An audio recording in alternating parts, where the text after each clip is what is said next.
The Lord be with you. And also with you. Let's go shopping. Church shopping. We all know people who do precisely that. Go church shopping. Maybe it has even been us at some time or another. We relocate for a job opportunity and we want to find just the right church. The worship style, is it traditional or contemporary? Fellowship, youth and children's activities, how meaningful are the pastor's sermons? Everything has got to be just right. Church shopping also occurs when something they don't like occurs in their congregation, so they go looking for another congregation to join. But did you know that church shopping is a relatively new thing for the church? For most of the centuries behind us, there was usually just one denomination or one religion in a country governed by one ruler. It is still that way in most of the world. Italy and Spain are both very predominantly Roman Catholic. Most Central and South American countries are too. Germany belongs to the Lutherans. The Anglican Church belongs to England. And here we are in the United States, where we can drive down 1 or 2 blocks and see 20 churches, none of which are the same denomination. Have you ever considered how unique that is among most of the nations of the earth? For so many centuries, most Christians felt that they could only be loyal to a ruler who shared their particular beliefs in God, and so within each political vision, there was only one church. But then came the colonies, each with a different brand of Christianity. They wanted to go to the right church, and that meant a church that was right. So they had to go to the right colony to go to the right church. Nowadays, we aren't so quick to think about the rightness of a church as was done before us. I doubt that too many church shoppers have asked themselves whether they are Arminian in nature or predestinarians. No, we are much more apt to think about which church we prefer. What can it offer us, our families? I have always questioned that approach to church shopping.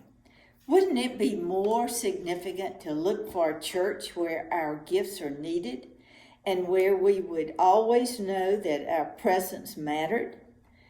Isn't that truly the kind of church Jesus would encourage us to find?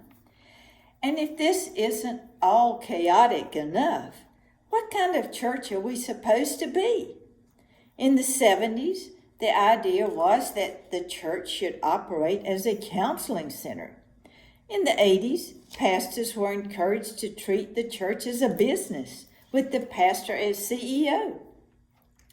In the 90s, the church responded to the pleas to make the church more like the entertainment industry. And now models for doing church are exploding.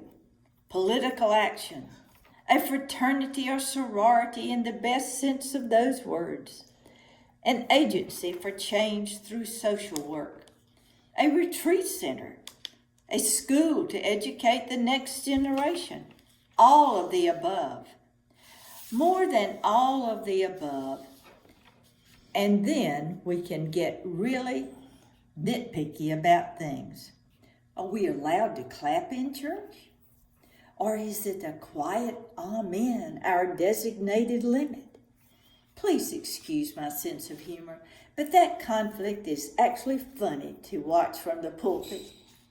Actually, Dallas plays something that brings us to the very gates of heaven. I see people bring their hands up to clap, then they hear people sing amen. So they put their hands down and say amen. I also see people getting ready to say amen who hear the clapping and finally decide to put their hands together. Some churches kneel while praying. Have you ever been to a worship service where it was an hour of up, down, down again? Am I at a church or a gym? Let me offer this bit of wisdom.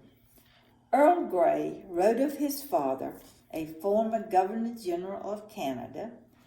He lit so many fires in cold rooms. What a beautiful eulogy to have earned. That is the kind of church to which I will give my life. A church that gives its very best effort to lighting many, many fires in cold rooms and even colder hearts. There are so many cold rooms in life. Every day, I meet people who have never heard a single word of encouragement, who are lacking in sympathy, who need a shoulder on which to lean. Thank you, Aldersgate, for lighting so many fires in cold rooms. Amen. And you can thank these two ladies. They walked in thinking they were counting money, and all of a sudden, they're now media personalities. They're going to be media influencers. Or at least they're going to do a very good job of delivering a devotional. Thank you both. Thank you.